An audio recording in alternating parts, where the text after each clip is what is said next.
भगवान यहाँ पे तपस्या में बैठ गए। ये मंदिर तो बाद में बना है, प्राचीन स्थान ही है। यही तो पंचशिला मध्य शुद्ध बद्रिकाश्रम, 5 शिलाओं के मध्य में जो ये आश्रम है, यही शुद्ध बद्रिकाश्रम है। अच्छा, है ना। सही 5 शिलाएं कौन कौन से? मार्कंडे शिला, जिस शिला के ऊपर आप नहाए स्नान के, मार्कंडे शिला पर, उसके ठीक सामने नारद शिला है, नारद शिला के ठीक सामने गरुड़ शिला है, गरुड़ ये 12 शिला है। कौन सी? ये 12, ये नदी में। अच्छा, ये वाली, यहाँ ये 12 शिला है, 12 शिला, 12 शिला। और साहेब नरसिंह शिला है। अच्छा, यही तो पंचशिला मध्य शुद्ध बद्रिकाश्रम, यही शुद्ध बद्रिकाश्रम है। और दादाजी आए। अच्छा, दादाजी आए थे। दादाजी के साथ में देखो, मैं अभी बताता हूँ। जब आप स्टेशन गए थे उनको, दादाजी के साथ में स्वामी साधु कोई रहे होंगे, महात्मा, हाँ, उनके साथ में आए थे। जय रामदास जी। जय रामदास जी आप जयपुर में रहे होंगे। अच्छा, पुरानी बस्ती के प्रिंसिपल गोपाल लाल जी आए थे। हाँ। तो आपके पिताजी कहाँ पे थे? पिताजी संस्कृत महाविद्यालय में देवप्रयाग में प्रधानाचार्य थे। आपके दादाजी भी प्रधानाचार्य थे। दोनों की बहुत बड़ी दोस्ती थी। इमाम अनन्य प्रेम था उनका। सर्वपाप। मैं छोटा था, छोटे में घूमने गया था, मैं गया था आपके घर में। अच्छा, जा चुके हो? हाँ, मैं आपके घर में फाजी में गया हूँ, स्टेशन के पास ऊपर की साइड में घर पहुँचा। तो अभी हम आ चुके हैं श्री बद्री विशाल मंदिर। हमारे ठीक पीछे मंदिर है, मगर हम पहले नहाएंगे, उसके बाद मंदिर में। अब वैज्ञानिक क्या बोल रहे हैं? ठीक है, अगर घर्षण हो रहा है तो पत्थर कैसे, पानी कैसे गर्म होगा? आप पानी रखो, पत्थर को, क्योंकि पानी गर्म कभी नहीं होगा। अगर चूने की खान है यहाँ या सल्फर है, उसकी मात्रा तो मिलनी चाहिए। और कहते हैं ये भगवान विष्णु के चरणों से आ रहा है ये। और वास्तव में हम लोग नवंबर में रहते हैं। अच्छा, तीसरा वरदान क्या मांगा था? केदार खंडे बद्री का आश्रम है। केदार खंड के अंतर्गत बद्री का आश्रम आता है। वो माँ पार्वती जी की वाटिका थी, वो दान में दिया गया है। तुमको बद्री धाम से जाना जाएगा। ये भूमि विश्व की ऐसी भूमि है जहाँ किसी का जन्म नहीं हुआ। इस भूमि में जन्म नहीं होता। अच्छा, हाँ, लोकल भी है ना। हाँ। अगर प्रसव पीड़ा होगी, उससे पहले डॉक्टर ने जो डेट दे दी, उससे पहले 1 हफ्ते या 5-7 दिन, 2-4 दिन पहले यहाँ से ले जाते हैं जोशी मठ जहाँ के।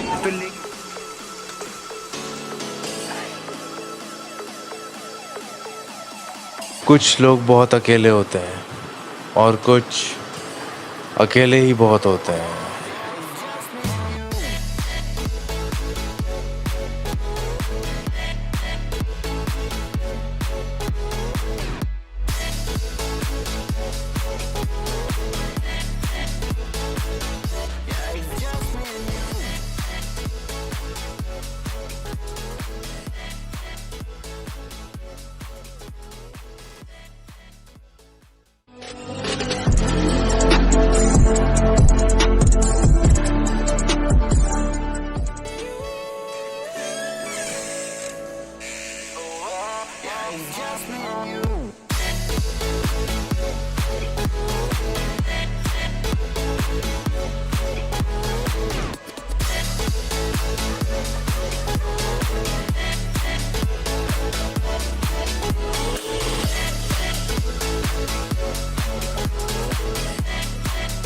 सो a very good morning all of you from people कोटी।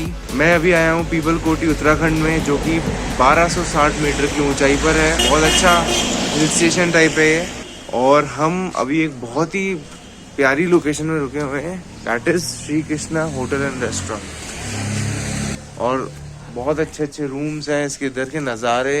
ये तो हमारा एंट्री है और इसके ठीक आगे पूरा माउंटेन्स व्यू है, ये देख लो। तो इट्स 6:30 इन द मॉर्निंग। आज है 18 मई 2022। तो आज का दिन बड़ा ही खास है। क्यों? क्योंकि आज हम जा रहे हैं श्री बद्रीनाथ जी। अभी पीपल कोटी में हूँ मैं और बद्रीनाथ जी हम निकलने वाले हैं 8 बजे।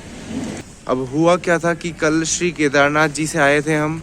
सो जैसे ही लैंडस्लाइड हुआ, ये कल ही की बात है, रात को वीडियो में भी बताऊंगा मैं आपको, कि जैसे ही लैंडस्लाइड हुआ तो वहाँ पे थोड़ा जाम लग गया था। ये बहुत होता रहता है वहाँ पे, मगर ये बहुत बड़ा पत्थर आके गिरा था और एक बहुत अच्छी बात है, किसी को चोट नहीं लगी। क्यों? क्योंकि रात को 3 बजे वो पत्थर आके, बहुत बड़े बड़े पत्थर आके गिरे थे रास्ते पे। बीच में अगर दिन में गिरते तो कोई ना कोई कैजुअलिटी के चांसेस हो सकते थे। और इसके अलावा मैं आपको बताऊं, श्री केदारनाथ जी से निकले थे 5:30 पे डायरेक्ट। वहाँ से घोड़े लिए थे हमने, और मम्मी को हमने पिट्ठू में बिठाया था। पिट्ठू होता है पीछे बैक टाइप होता है। चलो लैंडस्लाइड हो गया ठीक है। अच्छा हुआ ये लैंडस्लाइड रात के समय ही हुआ। ओके, रात के 3:30-4 बजे की घटना है, जैसे कि एनडीआरएफ टीम बता रही थी हमें। इसके अलावा कोई कैजुअलिटी नहीं है, सबसे बेस्ट और सबसे अच्छी बात है। और हम वहाँ से हमने जर्नी स्टार्ट करी थी श्री केदारनाथ जी से लेके नीचे हम आए थे सोनप्रयाग तक। तो हम निकले थे सुबह 5:30 बजे घोड़े पे। शॉर्ट्स मैंने आपको वीडियो पूरे दिखाए थे ऑलरेडी। तो जैसे घोड़े वगैरह नीचे पहुँचे तब वो टाइम हो रहा था ना 6:30 to 7 के आसपास हो रहा था। तो बहुत लकी है कि वो उसके आसपास का टाइम था। और उसी समय जो है वो थोड़ा टीम्स आ गई थी, पत्थर को काट रहे थे और पत्थर को नीचे फेंक रहे थे रिवर में। वीडियोस में पूरा मैंने आपको बताया। तो बड़ी मुश्किल से फिर एंट्री जो है वो मिली। तो जो भी, जैसे कल की बात अगर अपन करें, 17 मई थी कल। तो कल 17 मई को जितने भी लोग चले गए सुबह, जब वो पत्थर गिरा तब 6-7 बजे तक वो चले गए, तब तक तो अलाउड था। फिर बाकी बाद में जितने भी जो भी दर्शन करने आने वाले लोग थे, वो ऊपर जो चढ़ रहे थे उनकी एंट्री स्टॉप कर दी गई, क्योंकि बहुत ज़्यादा भीड़ थी। और ऊपर से नीचे जो आ रहे थे उन लोगों को निकाला गया फिर धीरे धीरे। एनडीआरएफ टीम भी थी, है ना, स्टेट वाली टीम भी थी, सारी टीम थी। सब टीम्स ने अच्छा काम करा और वो पत्थर जो है वो काट के अभी निकाल ही रहे हैं वो लोग। आज 18 मई है। तो फॉर्चुनेटली हमारा जो सफ़र है वो सही रहा।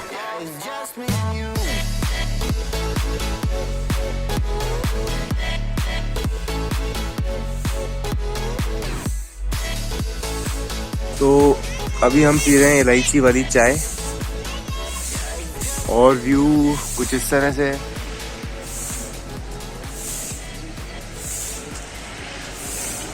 वो देख रहे हो सामने, वहाँ घर के ऊपर जो है वो प्लांटेशन हो रहा है। काफी अच्छे जो है वो फूल पौधे वगैरह लगा रखे हैं।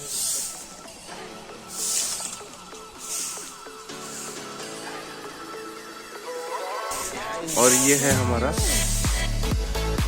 Hotel and restaurant Shri Krishna, उधर ही हम घूमे। और अभी सूरज जी जो है वो उगने वाले हैं, तो बहुत ही सही व्यू आने वाला है।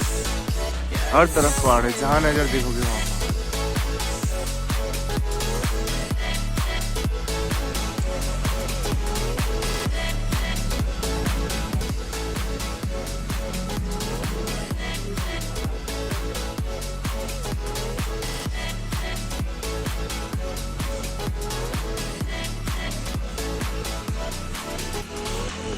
कितना अच्छा लगता है ना इन वादियों के बीच इलायची वाली चाय।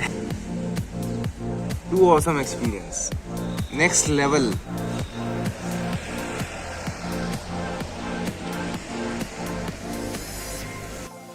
ठीक है, जो टाइम हमें लगना चाहिए था श्री केदारनाथ जी से नीचे सोनप्रयाग पहुंचने में, हार्डली 4 आवर्स के आसपास लगने चाहिए थे। वो जर्नी हमें लगी 6 to 7 आवर्स, क्योंकि हम तो जैसे घोड़े पे जल्दी उतर जाए थे। बट मेरी जो मदर है, मम्मी है, वो पिट्ठू में थी। पिट्ठू सो कॉल्ड बास्केट।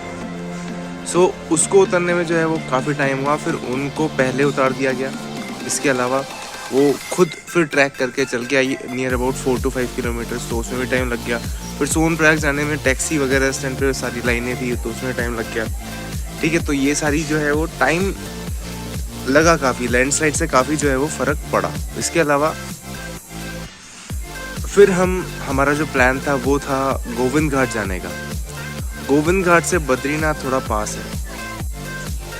तो सोनप्रयाग से हम आए हमारी ट्रैवलर में, जो पीछे खड़ी है आपको दिखाई दे रही है। इसमें हमें 4 to 5 आवर्स नियर अबाउट लगे पहुंचने में। कहाँ पे? पीपल कोटी में। फ्रॉम सोनप्रयाग टू पीपल कोटी हमें पहुंचने में 4 to 5 आवर्स लगे। और इस ब्यूटीफुल सी प्लेस पे उन्होंने हमें आके यहाँ पे छोड़ा। तो जो श्री केदारनाथ जी की जो जर्नी है वो काफ़ी ज़्यादा एडवेंचरस ही रही, ठीक है।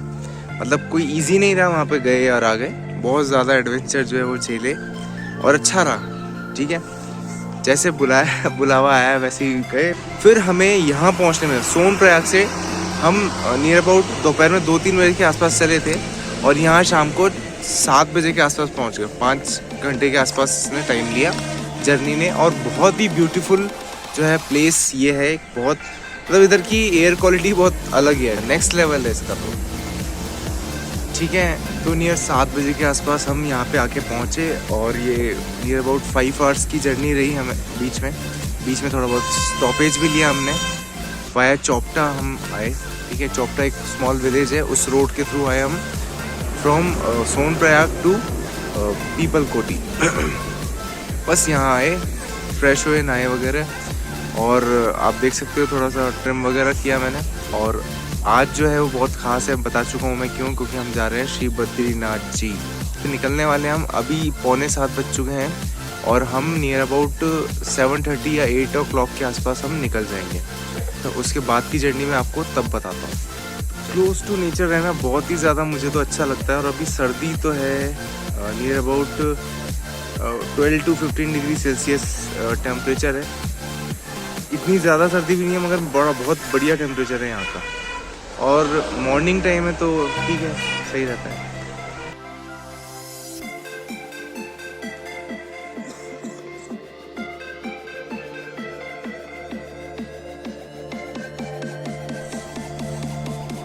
यहाँ पे अगर आप देखोगे तो वो देखो, वो उसी को दिखाने के लिए कर रहा था मैं। हर घर में अगर आप देखोगे तो एक डॉगी तो है ही, एक पेट ये लोग पालते हैं। क्यों? इसका लॉजिक मैं आपको बताऊं। ये कई सारे घर हैं तो ये पेट इसलिए पालते हैं क्योंकि यहाँ पे बहुत सारे जंगली जानवर आते हैं। तो जब मैं आ रहा था, ठीक है, फ्रॉम सोनप्रयाग टू पीपल कोटी, तो बीच रास्ते में बहुत सारे जो है जंगली जानवर मिलते हैं आपको, ये सारे मिलते हैं। तेंदुआ तक मिल जाता है यहाँ पे। बहुत सारी जो है वो जंगली जानवर हैं वो यहाँ पर रहते हैं। और मैक्सिमम हर घर में एक ना एक पेट जो है वो होता ही है और बड़ा सही है, मतलब ये होना भी चाहिए क्योंकि पहली इन्फॉर्मेशन मिल जाती है कोई भी जंगली जानवर रहता है तो। और लुक एट द व्यू। मैं अभी इधर खड़ा हूँ, एक खेत है ये इनकी खुद की खेती रहती है जस्ट सामने, ठीक है, उगाते हैं और खाते हैं। यहाँ पे पहाड़ी आलू बहुत ज़्यादा टेस्टी होते हैं। इसके अलावा हर चीज़ जो है वो उगाई जाती है, एप्पल वगैरह, इन सब के पेड़ यहीं पे पास में लगे रहते हैं। ये क्या चीज़ है? ये देखना ज़रा, मैं आपको क्लोज व्यू देता हूँ।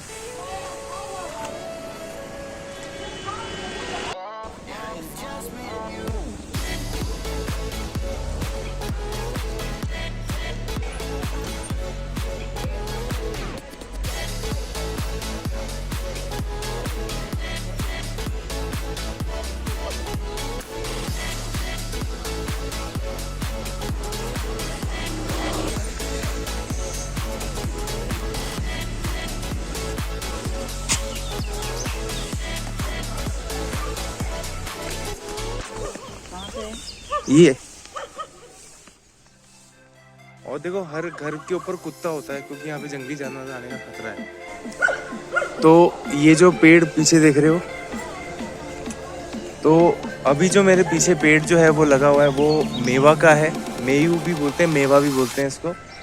और बहुत सही है, मतलब ये पेड़ मैंने तो मतलब पहली बार ही देखा है ऐसे। और एक पका हुआ जो है वो अपन देखते हैं, कोई पका हुआ है तो तोड़ते हैं। ये वाला देखते हैं खा के,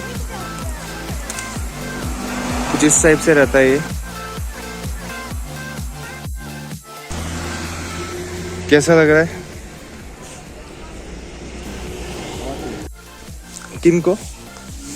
जैसे काजू बादाम ये होते हैं ना, उनको मेवा बोलते हैं।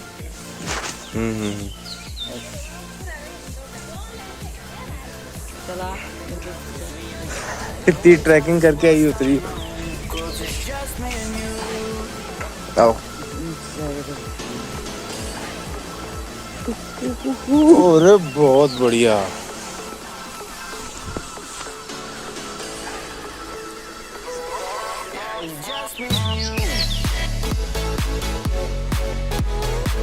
बताना ये सारे शॉट्स कैसे लगे आप लोगों को, ओके।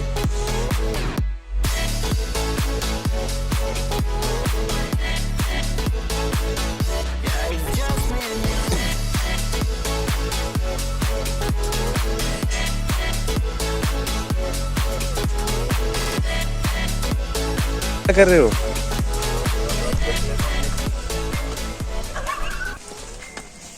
हाँ वही वाला ना। तो गाड़ी मक्खन है हमारी। अभी नहीं खराब हुआ, ये ब्रेक का तेल। अच्छा ब्रेक वाला, ये कूलेंट है। कूलेंट इसमें है। अच्छा उसमें ये स्टीयरिंग का तेल। स्टीयरिंग वाला है। सही है। तो ये है हमारे विक्की भैया, और यही हमें पूरा घुमा रहे हैं अच्छे से। 10-11 दिन का सफर इन्हीं के साथ है हमारा। बहुत सही करोटी। आज लास्ट डे है कल। हाँ कल लास्ट डे है और बहुत मेमोरेबल ट्रिप रह गए, तो सोचा मैंने इनको भी वीडियो में दिखाया। सही है। तो ये है हमारे साथ सौरभ। Hello guys. और कहाँ का है? हमारा गांव सरतोली से। सर यहाँ से कितनी दूर है? पीपल कोटी से 30 किलोमीटर। सही है। और ये जो पेड़ है, जो मेवा का पेड़ है, ये वहाँ पे और ज़्यादा है। इसके अलावा एप्पल वगैरह भी होते हैं, नाशपाती वगैरह होते हैं। बढ़िया बढ़िया बढ़िया। तो ये काफ़ी हेल्प करी है सौरभ ने हमारी।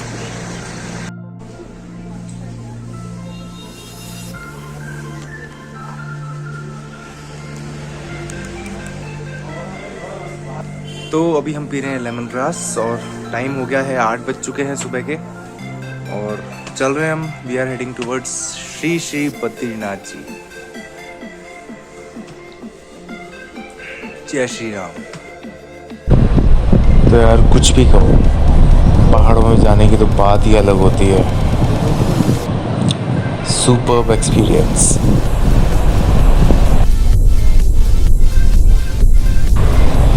तो कितने फैंटाबुलस नज़ारे हैं जो हैं वो आपको दिखाई दे रहे हैं। तो मैं तो यही कहूँगा, 100 बरस की ज़िंदगी इम्पोर्टेंट नहीं है। इम्पोर्टेंट वो है कि अगर 10 बरस भी जिए हैं तो वो कैसे जिए हैं, ये इम्पोर्टेंट है। सो बढ़िया है।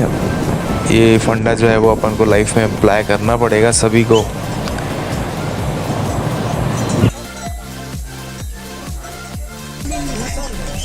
सो वेलकम टू हिमालय। और हम निकल चुके हैं बद्रीनाथ जी के लिए।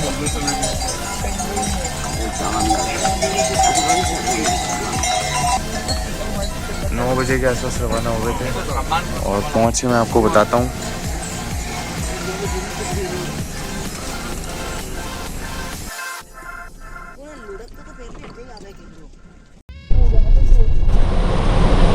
तो वो देख रहे हो कितना सही वाटरफॉल लग रहा है, एकदम ऊपर से आ रहा है और बहुत ही पतला वाटरफॉल है, एकदम नैरो है और जाके मिल रहा है अलकनंदा नदी में। वाओ।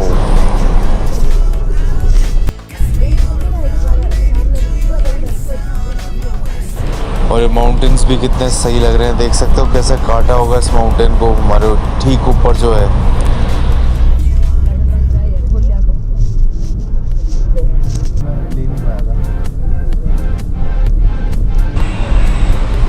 तो दोस्तों, न जाने लोग क्या ढूंढते हैं इन शहरों के शोर में, मुझे तो इन पहाड़ों के सन्नाटों के बीच सब कुछ मिल जाता है।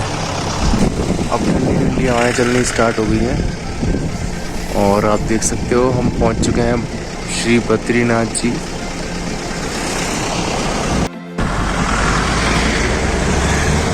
दिखा गया है बद्रीनाथ क्षेत्र, ऑलमोस्ट है। और आप देख ही सकते हो यहाँ पे कितनी सही बर्फ़ ही बर्फ़ है। तो 1 बज चुका है और हम पहुँच चुके हैं श्री बद्रीनाथ जी विशाल। अलावा नज़ारे देखो अब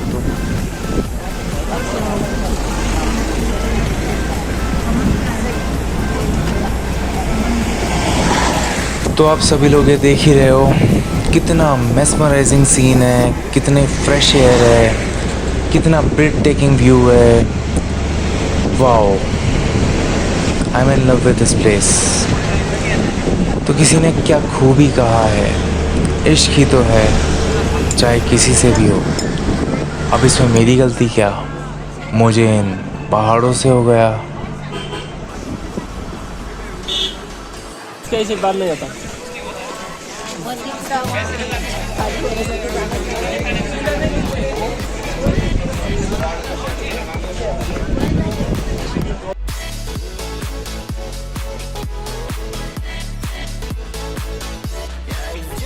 और उस तक यहाँ से होके निकलता है।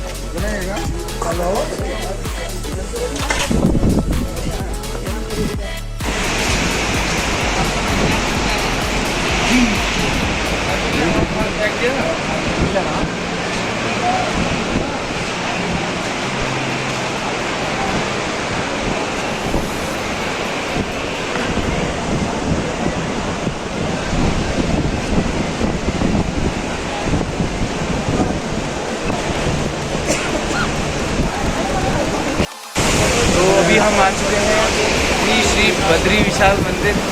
हमारे ठीक पीछे मंदिर है, मगर हम पहले नहाएंगे उसके बाद मंदिर में जाएंगे।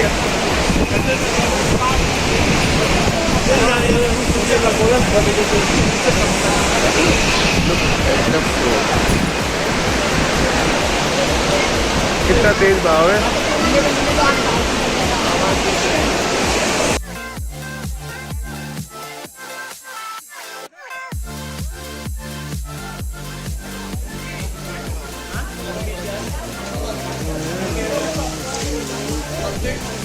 कमाल है।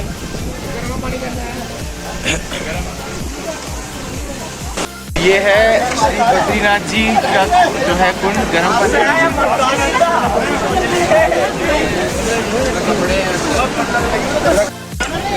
ये जो है एकदम गर्म पानी का कुंड है, और आप बिलीव नहीं करोगे वहाँ जो पीछे रिवर बह रही है अलकनंदा, उसका एकदम ठंडा ग्लेशियर वाला पानी है, और ये जो है वो बिल्कुल गर्म नेचुरल पानी है। अरे हर हर सही है भैया, मिलाइए बोलो हर हर। तो आपके पिताजी कहाँ पे थे? पिताजी संस्कृत महाविद्यालय में देवप्रयाग में प्रधानाचार्य थे। आपके दादाजी भी प्रधानाचार्य थे। दोनों की बहुत बड़ी दोस्ती थी। अनन्य प्रेम था उनका।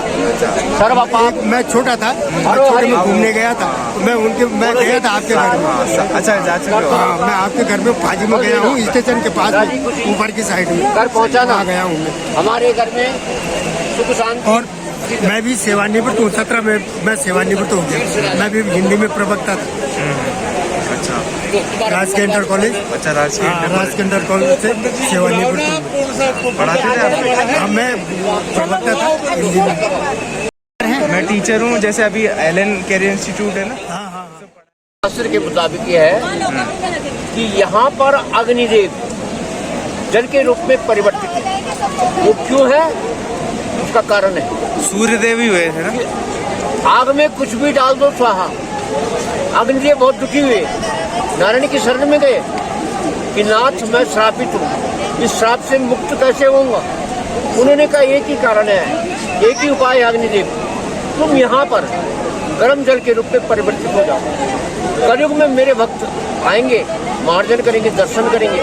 मार्जन दर्शन स्नान मात्र से मेरे भक्तों के पापों का नाश हो जाएगा। तुम जो श्रापित हो, श्राप मुक्त हो जाओ। कहते ही अग्निदेव। सही बात है। ये है ना, ये है यहाँ गर्म पानी का। अब वैज्ञानिक क्या बोल रहे हैं, ठीक है अगर घर्षण हो रहा है तो पत्थर कैसे, पानी कैसे गर्म होगा। आप पानी रखो, पत्थर को पानी गर्म कभी नहीं होगा। वीडियो बनाने का क्या रहता है? नहीं समझो। अगर चूने की खान है यहाँ या सल्फर है, उसकी मात्रा तो मिलनी चाहिए। और कहते हैं ये भगवान कृष्ण के चरणों से आ रहा है ये जल। और वास्तव में हम लोग नवंबर में रहते हैं। अच्छा नवंबर में बर्फ गिरता है।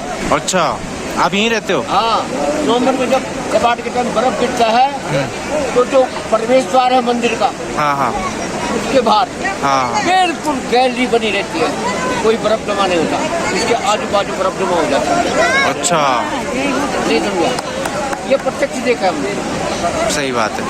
तब हम विश्वास करते हैं। ये तो भगवान आपने देखा था, मैंने देखा। सही बात है। क्या ये तो भावना है हमारी, है ना। और ये भी है ना, वो दिया जलता रहता है पूरी सर्दी में। हाँ, दिया जलता है। वो क्या है, वो घी जो है? एक बार डाल देते हैं उसमें। हाँ, कितना बड़ा दिया होता है? ज्यादा भी नहीं है, ज्यादा 10-5 किलो दिया आएगा उसमें। सुरक्षा करें, लेकिन ऐसा है वो जलता भीड़ भाड़ वाले स्थानों पर अनावश्यक खड़े न कभी रहें, कभी चलते रहे, बहुत पहले की बात न है। करें, कृपया धीरे याद धीरे पैदल चलते आते रहें। हैं। हाँ बिल्कुल। वो बच्चा भी था सब गोदी में। अच्छा। तो कहते हैं वो बच्चा वहाँ तख्त रहे होंगे, वो जाके वहाँ गया होगा, उसको नींद आ गई, बच्चे को नींद आ गई। अच्छा। घर वाले ढूंढते रहे, कहाँ गए, नहीं मिला। हाँ हाँ। वो रोते रोते अपने घर चले गए। ऐसा सुना हूँ। रोते रोते अपने घर चले गए। 6 महीने जब कपाट खुला, वो बच्चा रुष्ट पुष्ट। अरे वाह। पूछा किसके साथ था, उसने कहा मम्मी पापा के। अच्छा। नहीं समझे। ये भूमि विश्व की ऐसी भूमि है जहाँ किसी का जन्म नहीं हुआ। इस भूमि में जन्म नहीं होता। अच्छा। हाँ, लोकल भी है ना। हाँ। अगर प्रसव पीड़ा होगी, उससे पहले डॉक्टर ने जो डेट दे दी, उससे पहले 1 हफ्ते या 5-7 दिन, 2-4 दिन पहले यहाँ से ले जाते हैं, जोशीमठ जहाँ जाके। तो लेके क्यों जाते हैं? यहाँ क्यों नहीं बच्चा करवाते? पैदा नहीं होता है। डिलीवरी यहाँ क्यों नहीं करवाते? यहाँ नहीं होती। ये तपोभूमि है। अच्छा। वो भूमि नहीं है ये। अच्छा अच्छा।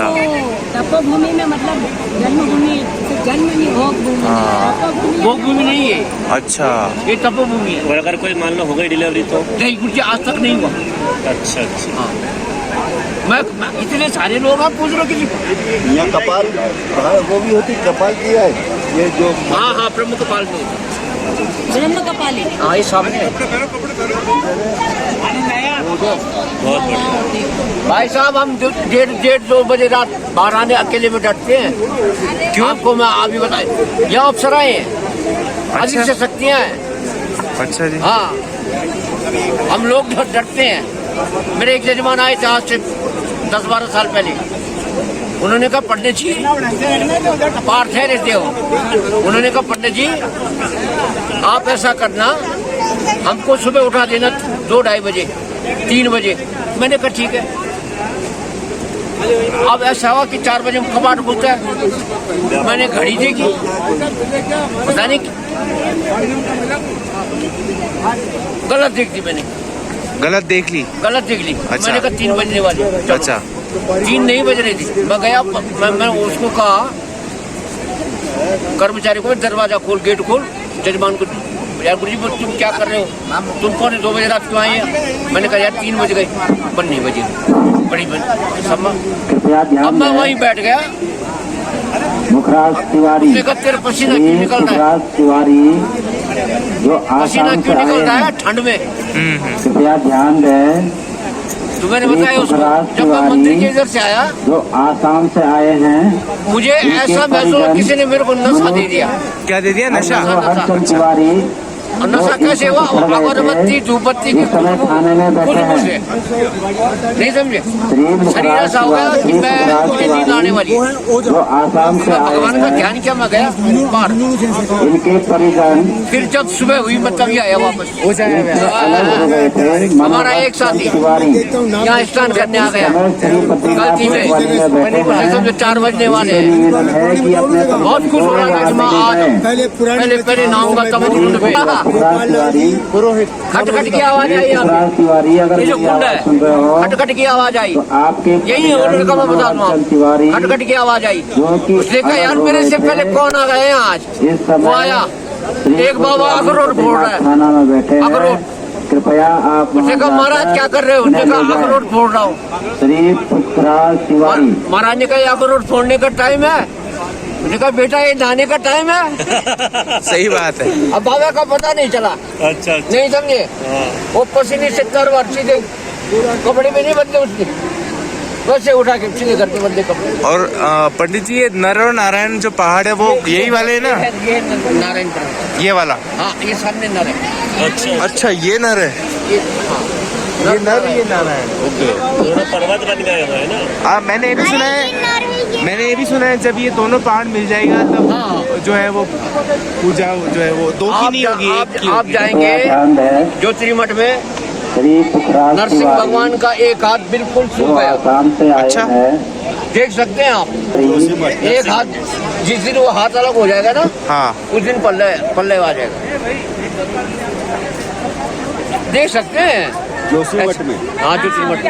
अच्छा, मैं ये कह रहा था नर और नारायण दो अलग अलग लोग थे, बच्चे थे ना किसी के? ये भगवान है, विष्णु है, विष्णु के रूप है। दोनों ही एक ही अब है? क्यों बनाए? एक ही तो है। क्यों बनाए? कारण है उसका।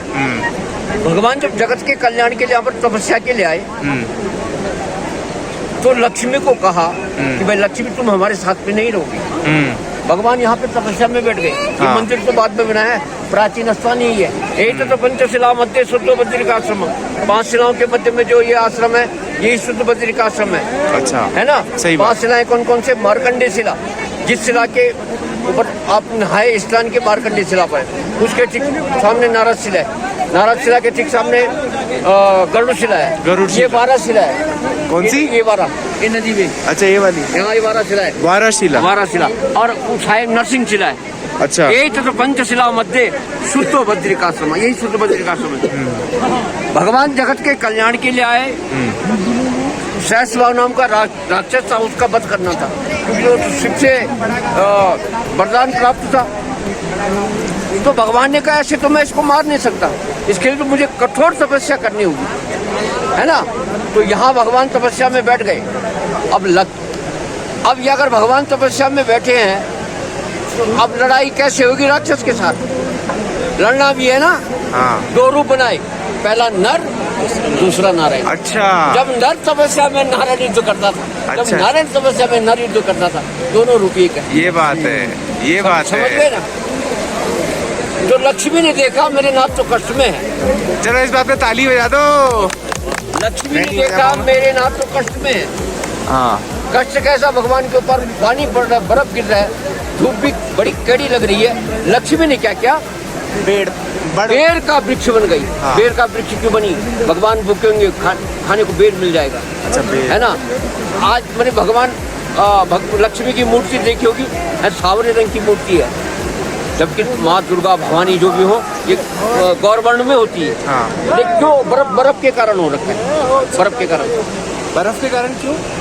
लक्ष्मी ने सारा बर्फ जो है बेर के झाड़ के ऊपर ले अपने ऊपर ले लिया। अच्छा, हाँ। नहीं समझे? हाँ, समझ भगवान गया। सुरक्षित कर दिया, सुरक्षित कर दिया बस। तो भगवान ने कहा वरदान मांग लक्ष्मी। उन्होंने कहा मैं वरदान ने, मेरा धर्म आपकी सेवा करना था, मैंने किया। नारायण ने वचन दिया, कलयुग में मेरे भक्त लक्ष्मी, पहले तेरा नाम लिंगर, बाद में मेरा सीताराम, राधे श्याम, लक्ष्मी नारायण, गौरी शंकर, लक्ष्मी नारायण। सही बात। इसीलिए लेते हैं। सही बात। क्या बात है, क्या बात है। इसीलिए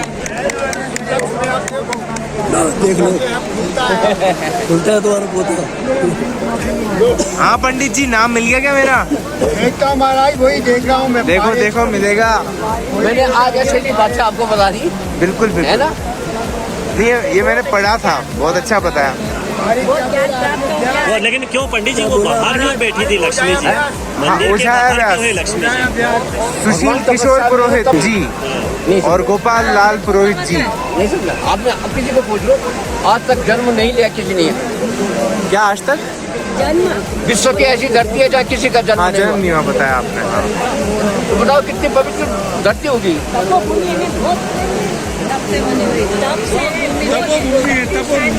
तपोभूमि है ना, बहुत शक्तिशाली। चलो जिसने तप किया है यहाँ पर। अरे बिल्कुल बिल्कुल बिल्कुल। तेरा मोबाइल हाँ, हाँ आएगा नहीं, मेल करना पड़ेगा। आ जाएगा व्हाट्सएप। कर देंगे जी। ड्राइव पे डाल दूंगा मैं। ले ले, बहुत अच्छा ड्राइव पे डाल दूंगा। है। तो ये देखा आप लोगों ने, कितना बढ़िया एक्सप्लेनेशन दिया। संजय सिंह राज जो मुंबई से आए हुए अच्छा, हैं। दादाजी आए थे। दादाजी के साथ में थे, मैं अभी आप बताता वहाँ हूँ। जाएं जब आप और उन्हें स्टेशन मिलें। गए थे उनको, दादाजी के साथ में स्वामी जयराम दास जी के आए थे। स्वामी जो बड़े गांव के हैं, साधु कोई रहे होंगे, महात्मा, हाँ। उनके साथ में आए थे। जयराम दास जी। जयराम दास जी। आप जयपुर में रहे होंगे। अच्छा, तो दो जने आए थे, एक तो दादाजी और जयराम जी, है ना? पुरानी बस्ती के प्रिंसिपल गोपाल लाल जी आए थे। हाँ।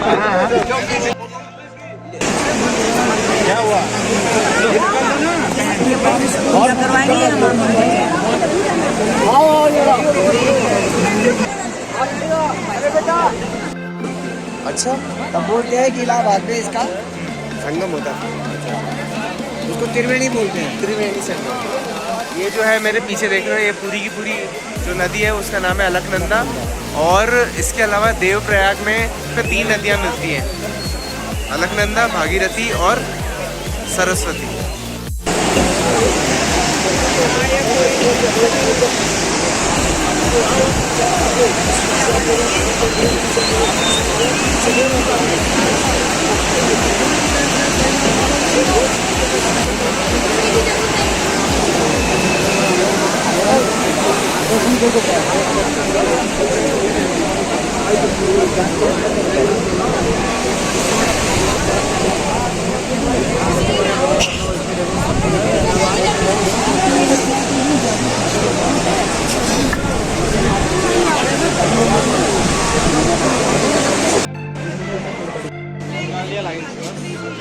बहुत बड़ी लाइन है और वहाँ तक जा रही है।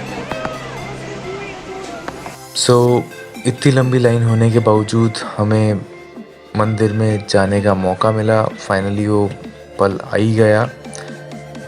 और जैसा कि आप लोगों को भी पता है, अंदर कैमरेज अलाउड नहीं है, तो कोई फ़ोटोग्राफी वगैरह वीडियोग्राफी कुछ भी मैं कर नहीं पाया। मगर मैंने बहुत सारी चीज़ें जानी वहाँ पे, पंडित जी से, वहाँ के लोगों से, बहुत सारी चीज़ें जो है मैंने जानी। प्लस मैंने कुछ किताबें भी पढ़ी थी। तो जितनी भी नॉलेज है वो मैं आपसे आज इस वीडियो के माध्यम से शेयर करूँगा। कहते हैं जिस तरह रामेश्वरम में भगवान विष्णु स्नान के लिए आते हैं, द्वारका में श्रृंगार के लिए आते हैं, जगन्नाथपुरी में भोग प्रसादी के लिए आते हैं, ठीक उसी तरह जप और तप के लिए भगवान बद्रीनाथ आते हैं। भगवान की इस तप भूमि को मोक्ष धाम भी बोला जाता है। खासकर पितृ पक्ष के दौरान अलकनंदा के किनारे पितरों को पिंड दान दिया जाता है। श्राद्धों का आरंभ अगर गया से होता है तो अंत बद्री के आश्रम में होता है। मात्र एक तुलसी जी के पत्ते से ही भगवान विष्णु प्रसन्न हो जाते हैं, लेकिन यहाँ प्रसाद के तौर पर उन्हें विशेष तौर पर वन तुलसी की माला, कच्चे चने की दाल, मिश्री और गिरी का गोला भी चढ़ाया जाता है। जैसे ही हमने मंदिर के परिसर में कदम रखा, आंखों के सामने पीले चंदन में रंगी भगवान बद्रीनाथ की शालिग्राम से निर्मित भव्य मूर्ति विराजमान थी। हमें अंदर कैमरा ले जाने की इजाज़त तो नहीं थी। ऐसे में हमें प्रभु के अलौकिक रूप को हमेशा हमेशा के लिए अपनी आँखों में कैद करना पड़ा। इस बीच हमारी नज़र मंदिर के रावल जी पर पड़ी, जिनके अलावा भगवान बद्री को छूने का अधिकार किसी को भी नहीं है। और दोस्तों, ये भी कहा गया है कि जो जाए बद्री वो ना आए ओदरी, अर्थात जो मनुष्य एक बार बद्रीनाथ धाम के दर्शन कर लेता है उसे फिर मनुष्य जन्म जो है वो नहीं लेना पड़ता है। वही हमारे शास्त्रों में भी उल्लेख है कि किसी व्यक्ति को 2 बार अपने जीवन में बद्रीनारायण मंदिर जो है वो जाना चाहिए। तो मित्रों, आखिरकार क्या है बद्रीनाथ मंदिर का पौराणिक महत्व, ये हम जानेंगे। बद्रीनाथ कैसे बना भगवान विष्णु का निवास स्थान, ब्रह्म कपाल के बारे में बताऊंगा मैं आपको, पिंडदान, तर्पण सब कुछ यहाँ पे होता है, और आखिर क्यों लुप्त हो रहा है बद्रीनाथ धाम, भविष्य बद्रीनाथ जी के बारे में मैं आपको बताऊंगा। इसके अलावा क्या है रावल ब्राह्मण जी का इतिहास, रहस्य सब कुछ मैं आपको बताने वाला हूँ। क्यों स्त्री रूप में आते हैं मुख्य पुजारी, कैसे चुने जाते हैं बद्रीनाथ जी के पुजारी, और क्यों है बेहद ख़ास होती है क्योंकि ये कपाट खोलने की पूरी प्रक्रिया, सब कुछ मैं आपको आज इस वीडियो के माध्यम से बताने वाला हूँ। बद्रीनाथ, जिसे 8वां वैकुंठ भी कहा जाता है, उत्तराखंड के चमोली ज़िले में अलकनंदा नदी के किनारे स्थित है। सबसे पहले मैं आपको इसके पौराणिक महत्व के बारे में बताऊंगा। तो मित्रों, हमारे धर्मशास्त्र में मिलने वाली पौराणिक कथाओं के अनुसार नीलकंठ पर्वत के पास भगवान विष्णु ने बाल रूप में अवतार लिया। कहा जाता है कि बद्रीनाथ पहले भगवान शिव और पार्वती जी का निवास स्थान था, जिसे एक युक्ति के जरिए श्री हरि ने भोलेनाथ से मांग लिया।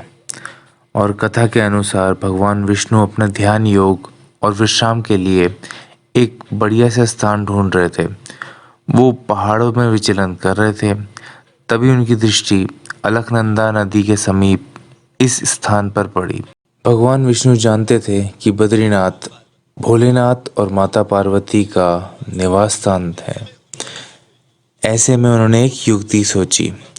जब भगवान शिव और माँ पार्वती भ्रमण के लिए ऐसे बाहर गए, तब उन्होंने एक नन्हे शिशु को रोते हुए देखा। शिशु को रोते हुए देख माता पार्वती की ममता जाग उठी और उन्होंने शिशु को चुप कराने के लिए उसे अपनी गोदी में उठा लिया। फिर क्या था, पार्वती माँ उस शिशु को अपने साथ ही एक निवास स्थान के अंदर लेके चली गई और दूध पिलाने लगी, और वो जो शिशु है वो थोड़ी देर में सो गया। और माँ पार्वती शिशु को वहीं पे सुलाकर शिव जी के नज़दीक गर्म झरने में स्नान करने के लिए चली गई। और जब स्नान करने के बाद जब दोनों लौटे, तब देखा कि दरवाज़ा जो है वो अंदर से बंद था। और फिर माँ पार्वती ने शिव जी से कहा कि हम अब क्या करें। इस पर शिव जी ने कहा कि ये तुम्हारा ही बालक है, मैं कुछ नहीं कर सकता और ना ही मैं बलपूर्वक इस दरवाजे को खोलूँगा। इसके बाद भगवान शिव और माँ पार्वती वो स्थान छोड़कर केदारनाथ चले गए। और मित्रों, मैं आपको ये बताऊं कि ये बालक कोई आम बालक नहीं है, ये भगवान विष्णु स्वयं ही थे जिन्होंने इस स्थान को पाने के लिए ये तरकीब लगाई थी। और इस तरह बद्रीनाथ को भगवान विष्णु ने अपना विश्राम स्थल बना लिया। और जैसे कि मैंने केदारनाथ से काफ़ी सारी इन्फॉर्मेशन गैदर की थी, भगवान शिव तो वैसे भी सब कुछ जानते ही थे। भगवान शिव ने क्यों वो दरवाज़ा नहीं खोला, क्यों वहाँ से केदारनाथ चल दिए, उसके बारे में मैं आपको और फर्दर इन डेप्थ इन्फॉर्मेशन देना चाहूँगा इस वीडियो के माध्यम से। तो आइए देखते हैं वो वीडियो जो कि मैंने डायरेक्ट एक मंदिर के पुजारी जी से जो है वो ली थी। ये मोक्ष का प्रतीक भी है। ये ऐसा नहीं है, साधारण स्थान नहीं है। यहाँ जाने अनजाने में अगर किसी आदमी से कोई पाप अगर हो जाता है तो उसका पाप यहीं पे धुला जाता है, घी मिलने से। जितने भी महापुरुष हुए हैं, जितने भी सिद्ध पुरुष हुए हैं, सबने आकर के यहीं से तपस्या किया है और वरदान यहीं से प्राप्त किया है। यहाँ तक कि विष्णु भगवान ने जो है ओम नमः शिवाय का व्रत धारण किया और भगवान भोले शंकर को ब्रह्म कमल होता है यहाँ। वो जल में भी नहीं होता, थल में भी नहीं होता, पत्थर से फुट पतली जगहों पे होता है वो। तो वो विष्णु भगवान ने किया है, सहस्त्र ब्रह्म कमल का संकल्प किया कि मैं भगवान भोले शंकर को जो है 1.25 लाख ब्रह्म कमल अर्पण करूंगा। लेकिन ओम नमः शिवाय का व्रत धारण किया, एक एक ब्रह्म कमल चढ़ाते गए। जब एक एक ब्रह्म कमल चढ़ाते गए तो विष्णु भगवान ने कहा, अगर मैं उठता हूँ तो मेरी तपस्या भंग होती है और नहीं उठता हूँ तो मैं क्या चढ़ाऊंगा। भगवान भोले शंकर ने तो विष्णु भगवान की परीक्षा लेने के लिए एक ब्रह्म कमल जो है गणेश के चूहे के वाहन के द्वारा छुपा दिया था। और वो तो तप में लीन थे, वो समझ गए कि एक ब्रह्म कमल कम होने का मतलब है ये मेरी परीक्षा ले रहे हैं। उन्होंने नेत्र रूपी कमल को निकाल करके भगवान के चरणों में अर्पण कर दिया। हरिस्ते सहस्त्रम कमल बलिमादाय पदयो यदेकून तस्मिन् निजमुदहरम नेत्र कमलम। भगवान ने जो है नेत्र रूपी कमल को निकाल करके भगवान भोले शंकर को अर्पण कर दिया। तो भगवान बोले शंकर प्रत्यक्ष रूप में केदारनाथ में प्रकट हो गए और बोले विष्णु विष्णु तुमने ये क्या कर दिया है, अपना शरीर का सबसे कीमती अंग मुझे अर्पण कर दिया है, इसलिए तुम जो भी वरदान मांगना चाहते हो मैं तुम्हें देने के लिए तैयार हूँ। 3 वरदान यहाँ से विष्णु भगवान ने प्राप्त किया। पहला वरदान 3 लोगों की रक्षा करने के लिए भगवान विष्णु के हाथ में जो सुदर्शन चक्र प्राप्त हुआ था वो ब्रह्म कमल चढ़ाने की वजह से हुआ था। दूसरा वरदान मांगा था कि कलयुग में जो भी मुसाफिर यहाँ पे आएगा, जो सावन के महीने मेरे नाम से यहाँ पे ब्रह्म कमल चढ़ाएगा, उसकी मनोकामना पूर्ण होगी, घर में लक्ष्मी का वास होगा और मरने के बाद मोक्ष मिलेगा। तीसरा वरदान क्या मांगा था, केदार खंडे बद्री का आश्रम है, केदार खंड के अंतर्गत बद्री का आश्रम आता है, वो माँ पार्वती जी की वाटिका थी, वो दान में दिया गया है, तुमको बद्री धाम से जाना जाएगा। वैसे ये तो भोले शंकर निरंकारी है, उनको तो किसी चीज की परवाह नहीं है, और विष्णु क्षीर सागर में रहने वाले हैं, क्या क्या कहा। लेकिन विष्णु भगवान तो बहुत वो थे, वो तो देवों में देव महादेव को मानते हैं, और महादेव किसको मानते हैं, विष्णु भगवान को मानते। तो उनको ये था कि कम से कम जो है मेरे को यहाँ पे जो है मेरा स्थान रहेगा तो मैं भगवान के समीप तो रहूंगा, इसलिए उन्होंने जो है तीसरा वरदान केदार खंडे बद्री का आश्रम है, केदार खंड के अंतर्गत बद्री का आश्रम आता है, वो माँ पार्वती जी की वाटिका थी, फूलों की घाटी सुना होगा, वो दान में दिया गया है, तुमको बद्री धाम से जाना जाएगा। यहाँ पे जो सच्ची भावना से ब्रह्म कमल चढ़ाता है उसकी मनोकामना निश्चित परिपूर्ण होती है।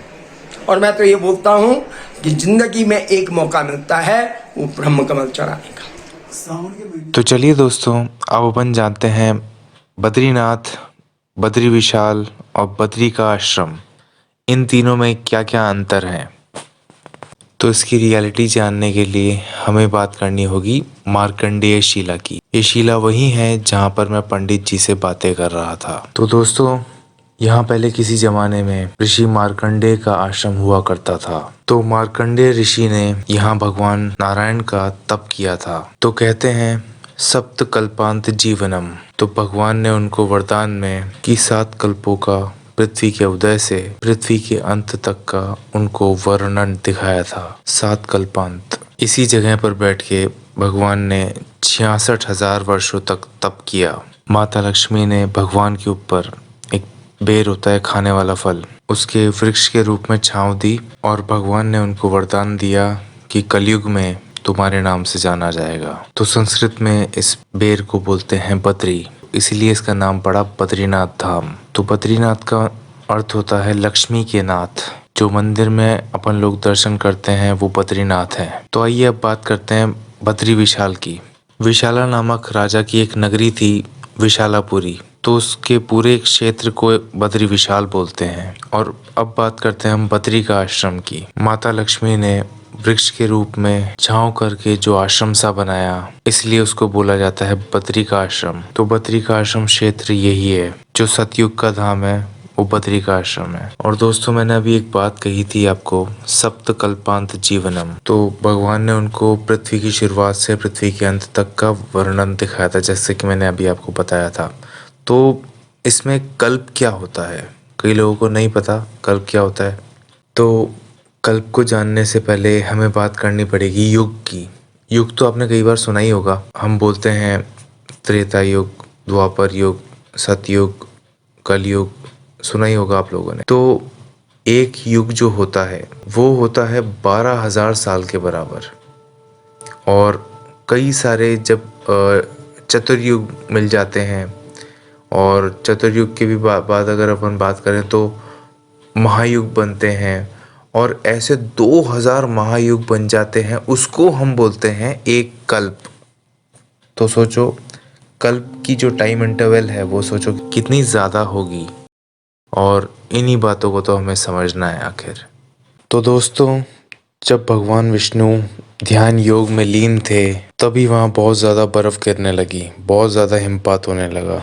और ये देख के माता लक्ष्मी व्याकुल हो उठी, और ये देख के उन्होंने स्वयं भगवान के समीप आकर बेर के वृक्ष का रूप ले लिया, जिससे भगवान विष्णु के ऊपर पड़ रही बर्फ़ उनके ऊपर गिर सके। और सालों तक भगवान जो है वो तपस्या में लीन रहे।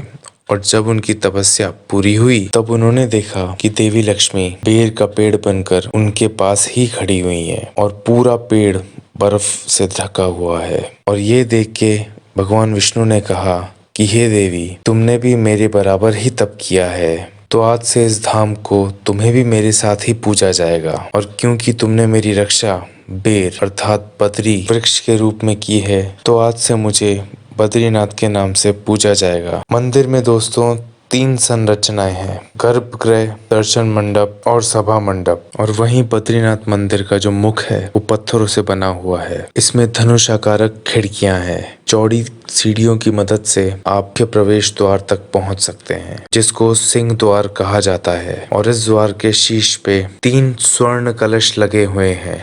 छत के मध्य में एक विशाल घंटी लगी हुई है। अंदर प्रवेश करते ही मंडप दिखता है। एक बड़ा स्तंभों से घिरा हुआ एक कमरा है जो गर्भगृह या मुख्य मंदिर की तरफ जाता है। इस कमरे की दीवारों को बहुत अच्छी सी नक्काशियों से सजाया गया है और इसी मंडप में बैठकर श्रद्धालु जो है वो विशेष या मुख्य पूजाएं करते हैं। इसी सभा मंडप में मंदिर के धर्माधिकारी नायब रावल वेद पाठी विद्वानों के बैठने का भी स्थान है।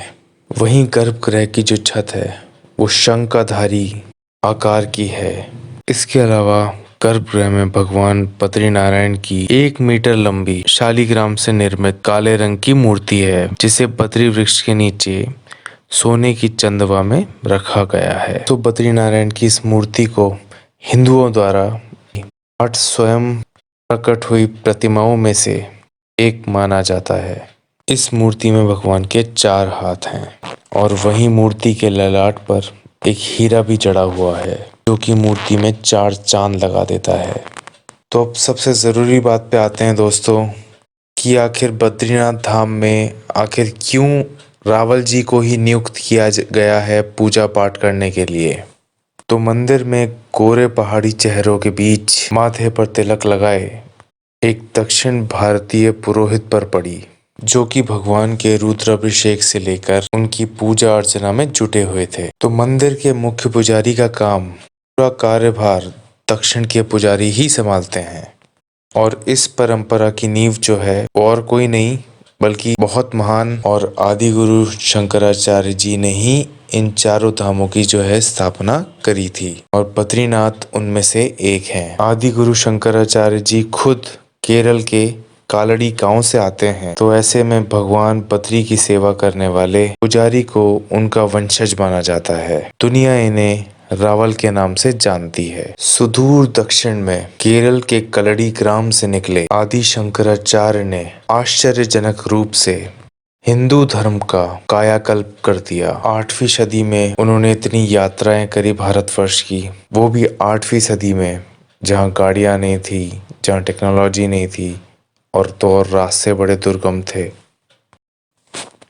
और अब दोस्तों मैं आपको एक बहुत ही ज़्यादा इम्पोर्टेंट बात बताने वाला हूँ कि बद्रीनाथ धाम में जो शालिग्राम की मूर्ति है उसका क्या रहस्य है। इस मूर्ति को शताब्दियों पहले हुणों और बौद्धों के डर से पुजारियों ने अलकनंदा नदी में डाल दिया था और सैकड़ों वर्षों बाद जब शंकराचार्य जी बद्रीनाथ पहुंचे तो पुजारियों से उन्होंने बद्रीनाथ जी की मूर्तियों के बारे में पूछा। तो पुजारियों ने उन्हें बताया सैकड़ों साल पहले उन्होंने हुणों के डर से इस मूर्ति को अलकनंदा में कहीं डाल दिया था।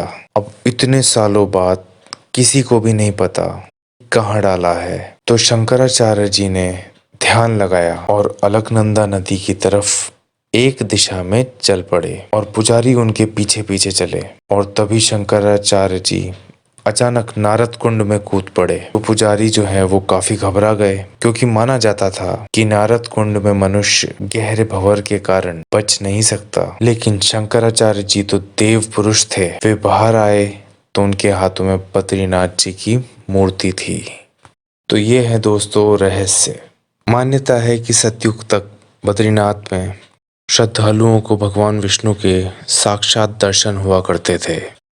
त्रेता युग में देवताओं और साधुओं को भगवान ने दर्शन दिए थे। और द्वापर युग में जब भगवान श्री कृष्ण ने श्री हरि के रूप में अवतरित हुए तो उस समय भगवान ने ये नियम बनाया कि अब से यहाँ मनुष्यों को उनके विग्रह के दर्शन ही होंगे। और मान्यता यह भी है कि भगवान शिव को ब्रह्म हत्या के पाप से मुक्ति मिली थी। दोस्तों, इसका गवाह वो स्थान है जिसको आज ब्रह्म कपाल के नाम से जाना जाता है। ब्रह्म कपाल एक ऊंची शिला है जहाँ पर पितरों का तर्पण, श्राद्ध आदि किया जाता है। माना जाता है कि यहाँ श्राद्ध करने से पितरों को मुक्ति मिलती है। इसके अलावा पुराणों में ये भी उल्लेख मिलता है कि बद्रीनाथ में 6 महीने मनुष्य पूजा करेंगे और 6 महीने देवता पूजा करेंगे। और यही कारण है कि सर्दियों में रावल जी की जगह स्वयं नारद जी इस धाम के मुख्य पुजारी बन जाते हैं। और आपको दोस्तों ये जान के आश्चर्य होगा कि बद्रीनाथ के मुख्य पुजारी को कपाट बंद होने के दिन स्त्री रूप में धारण करना होता है। पुरुष होने के बावजूद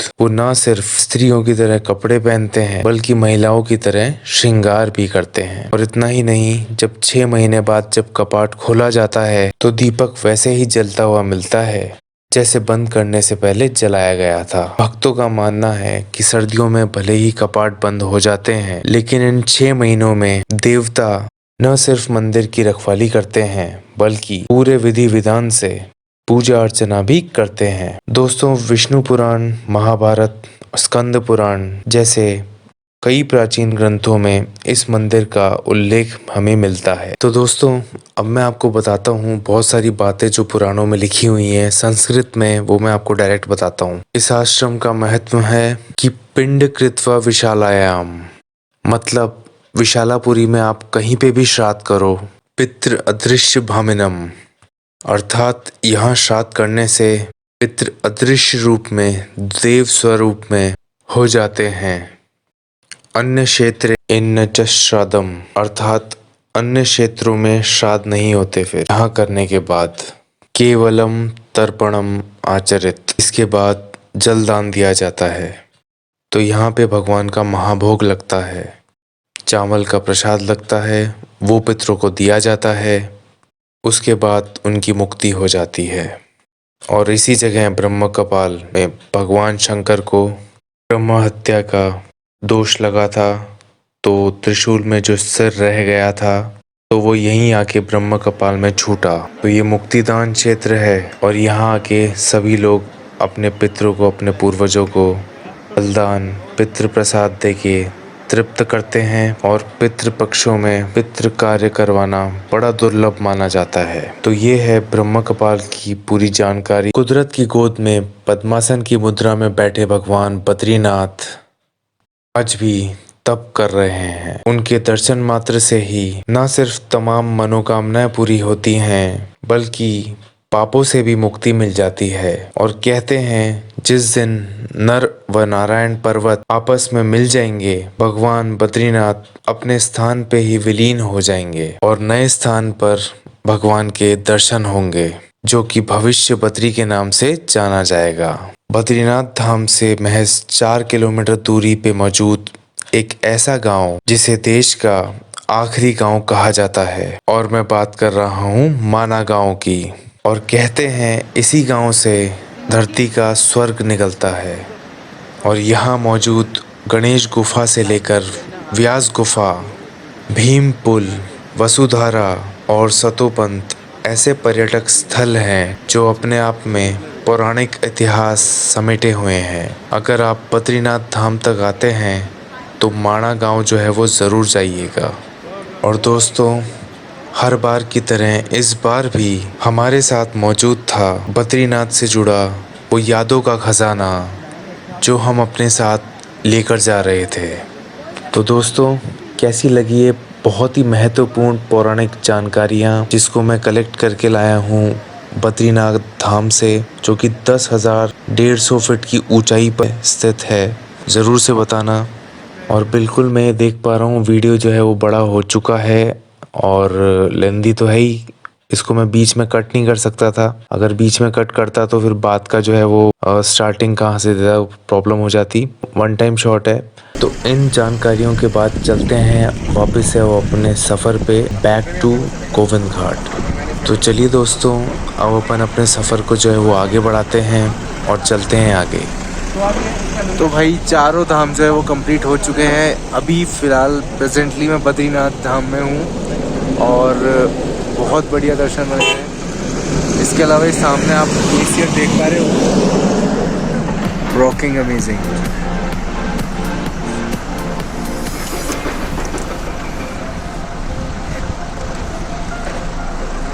मौसम अभी ख़राब होने वाला है और टाइम हो रहा है 5:15 हो रहा है।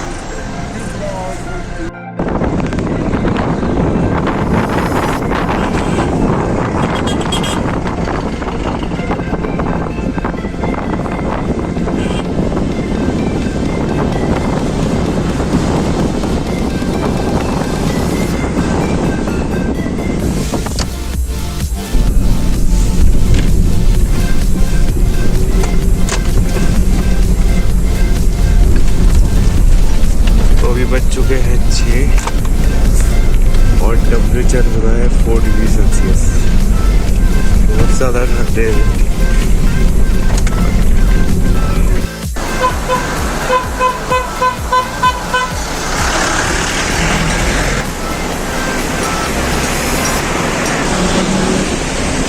तो अभी हम जा रहे हैं बद्रीनाथ से डायरेक्ट गोविंद घाट और बहुत बढ़िया बढ़िया व्यूज़ जो है वो आ रहे हैं। काफ़ी बढ़िया व्यूज आ रहे हैं।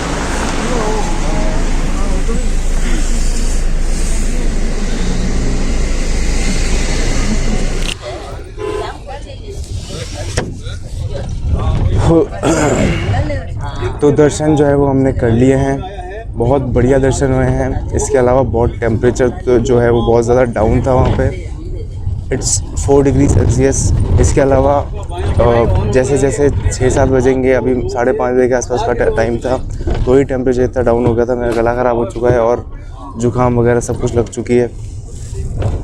उल्टा नंगे पैर जैसे दर्शन अपन ने करे तो और भी ज़्यादा ठंड लगी मुझे, प्लस मुझे एक्सपेक्टेड नहीं था इतना ज़्यादा वेदर जो है वो ठंडा हो जाएगा वहाँ का। सो उसको छोड़ो, 4 धाम कंप्लीटेड और इससे जो है विद माय मदर, इससे बड़ा चीज़ जो है ये भी एक मतलब इस साल की सबसे बड़ी चीज़ में से एक है। इसके अलावा मैं आपको बता दूं, बहुत सारे फैक्ट्स अपन ने जाने पंडित जी से, पुजारी जी से, वो मैं ब्लॉग में डालूंगा, आप ज़रूर देखना। खिड़की खोलने की हिम्मत हो ही नहीं रही है क्योंकि बहुत ज़्यादा सर्दी है। एक बार मैं आपको खोल के नज़ारे दिखा देता हूँ।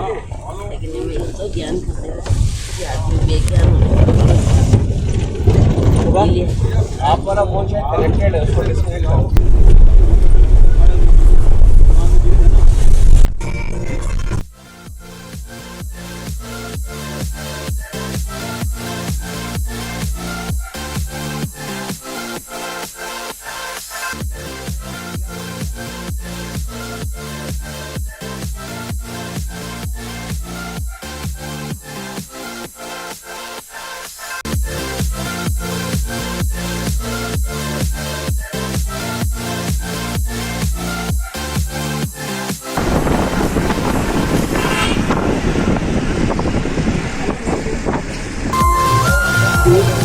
तो व्यूज़ बहुत बढ़िया बढ़िया व्यूज़ हैं। तो अब ये ब्लॉग ख़त्म करते हैं अपन। आप ज़रूर से बताना कि जो बद्रीनाथ जी का जो ब्लॉग है वो कैसा लगा आप लोगों को। ठंड बहुत ज़्यादा हो चुकी है, अभी खिड़की बंद ही रहेगी कुछ किलोमीटर्स तक। और आप प्लीज़ यहाँ तक देख लिया तो hit the like button also. इसके अलावा कमेंट सेक्शन में आप लोग प्लीज़ सजेस्ट करना कि और आप लोग गए थे तो आपने क्या क्या किया। इस पूरे ब्लॉग से आपको ज़रूर हेल्प मिलेगी कि वहाँ जाके क्या करना चाहिए, क्या नहीं करना चाहिए। सो अब हम जा रहे हैं हमारे डेस्टिनेशन पे, that is Govind Ghat, means Shri Shri Badri Vishal ji से हम निकल रहे हैं टू गोविंद घाट। और गोविंद घाट वहाँ पे रुक के थोड़ा बहुत फ्रेश होके फिर हम डायरेक्टली निकलेंगे हरिद्वार। हरिद्वार से फिर हम हमारे डेस्टिनेशन पे जाएंगे। डन। तो आज के लिए मैं इतना ही रख रहा हूँ ब्लॉग, क्योंकि ये प्रॉपर एक बद्रीनाथ जी का ही ब्लॉग होना चाहिए था, तो मैंने पूरा बता दिया है। आप प्लीज़ पूरा देखना और hit like button also, subscribe ज़रूर करना। आगे बहुत अच्छे अच्छे ब्लॉग्स वगैरह सब आते रहेंगे। इसके अलावा कमेंट सेक्शन में ज़रूर बताइएगा कि आपको आप अगर यदि गए थे तो आपने क्या क्या देखा, या आप जाने वाले हो तो आप यदि कोई भी क्वेश्चन पूछना चाहते हो तो कमेंट सेक्शन में पूछना, मैं आपको पूरा प्रॉपर जवाब दूंगा उसका। So thank you so very much for viewing this vlog and thanks all of you for your love and support. इसके अलावा do what you think is right, stay awesome as always, take care all of you, bye.